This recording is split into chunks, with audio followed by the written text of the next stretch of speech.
Hello everyone, welcome to Tamohara. So today we are going to make a jar candle.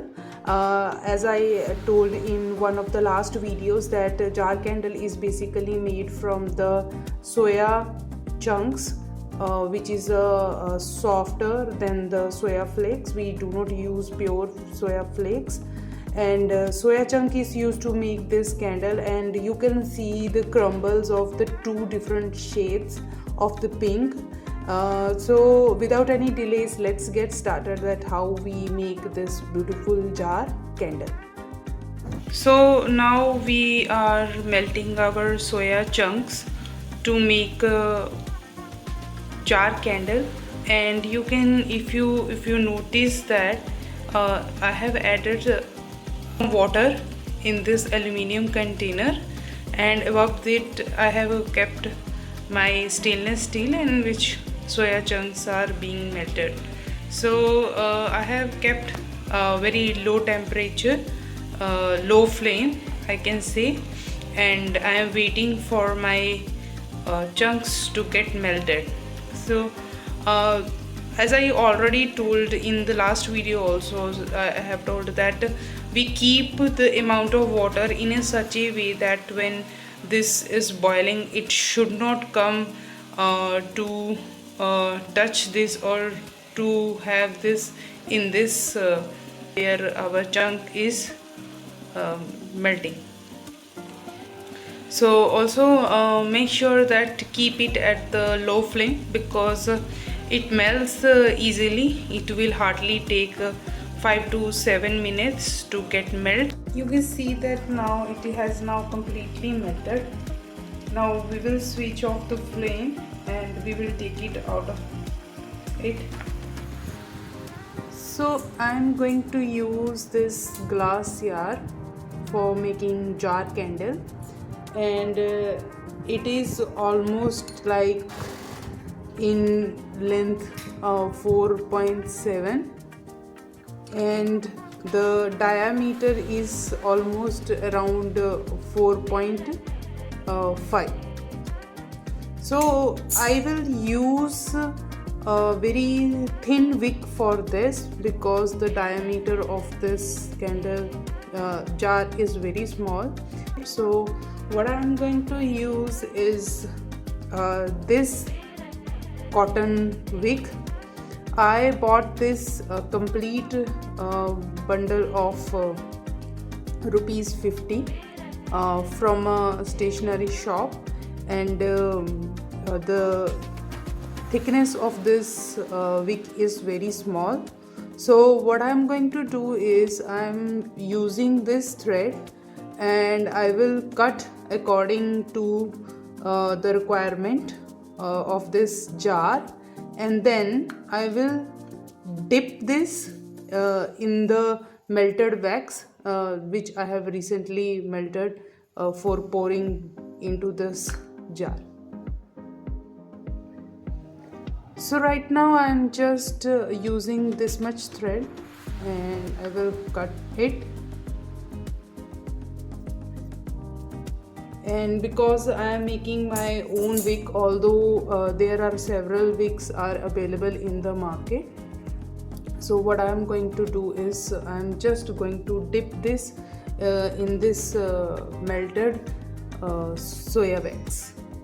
So I am using this forceps to dip this thread. I will hold it like this and then make sure I dip it completely and taking it off.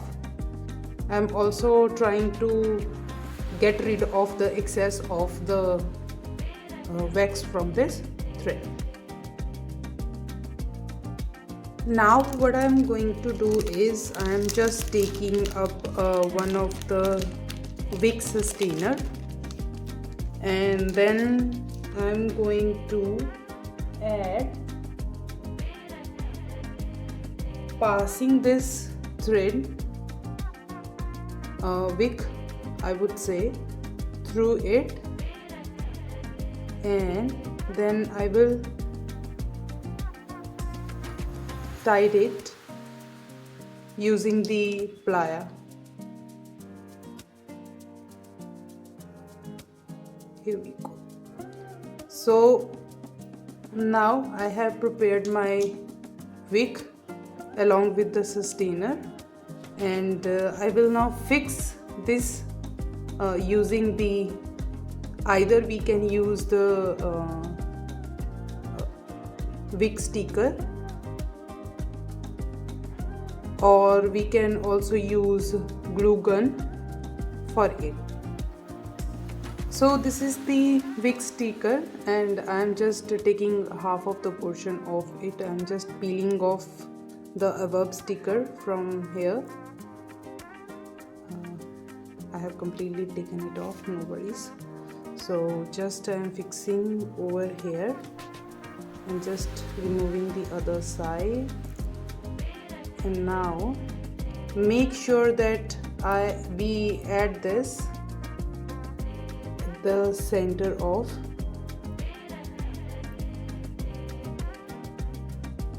the jar. So now it is good to go. Before pouring, I am just keeping a tissue paper below the jar. And now the important thing is that make sure that before pouring, the temperature of this wax should be around 60. So now we have the temperature around 62.3, and it is gradually decreasing. Once it is around 60, we can pour it in this jar. So yes, it is almost there, and we can pour it at this temperature. Always make sure that there is an accurate temperature at which pouring has to be done in the jar. So the thing is that I am pouring here, but I am not adding much of the wax over here, just because I am going to decorate it, and I am just thinking of using the some artistic way to decorate it.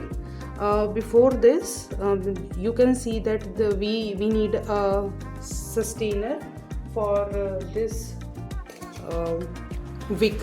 Okay, so what we are going to do is we are going to use this sustainer to make sure that this wick remains at its position. Okay, so here we will keep it for few hours so that it settles down, and after that we will decorate it. Now I'm keeping this aside for cooling it, and meanwhile what I am thinking is that I am just trying to use a new way to decorate it. So what I am going to use is this very rough grater to grate a few of the pieces of my projects that has been I can say that I was making candle out of them, but due to some reasons I just couldn't make, because while adding the wick through it, they just broke. And these pieces, either if they are non-scented, because scented ones we cannot use, we cannot remelt them, but if these are colored ones and non-scented, we can melt them and we can again reuse them to make candles. If there are scented ones or non-scented ones, both we can use to grate and then to use those crumbles, very minute pieces to decorate that jar candle. So what I'm going to do is, I have two shades. This is the light pink and this is the dark pink. I'm going to grate both of them, and then I'm going to add these crumbles on as a decoration on the jar candle. So let's get started.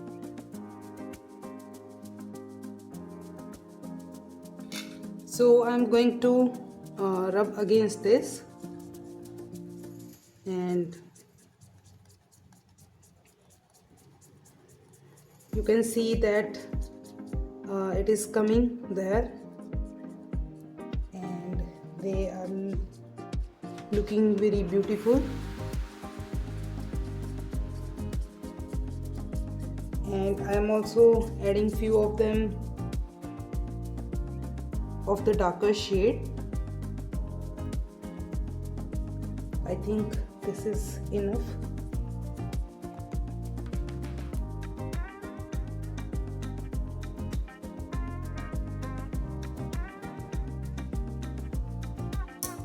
So you can see that using the grater I have grated these beautiful pieces, and for sure once our jar is settled down we can add this to it.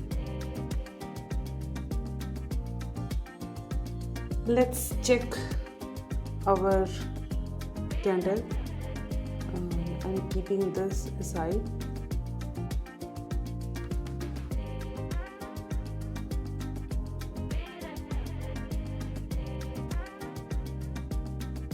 Just take it, and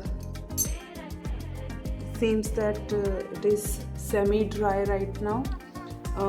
We can now add these crumbles in this jar.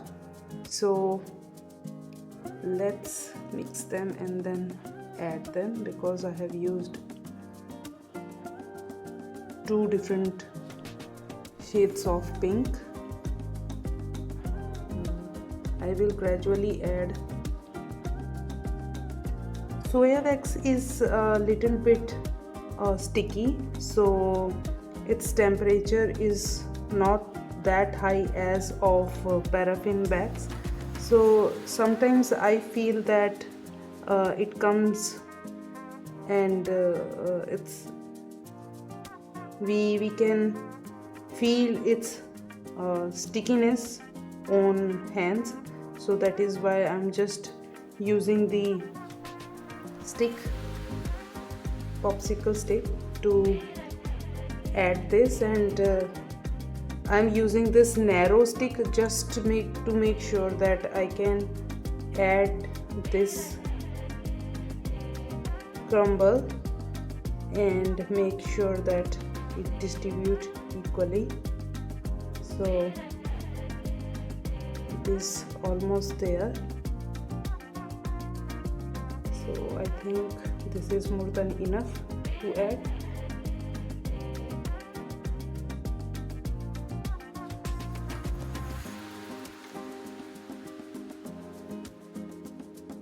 Now you can see that you can look this, it seems very beautiful.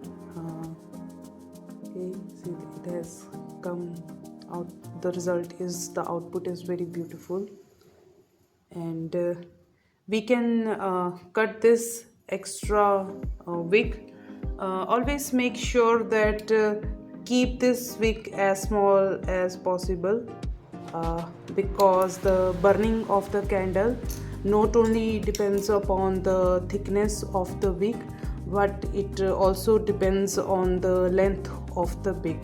So always make sure that the length of the wick is appropriate. And I hope you liked this small cute project. Please like, share and subscribe to Tamohara for more such videos. Thank you.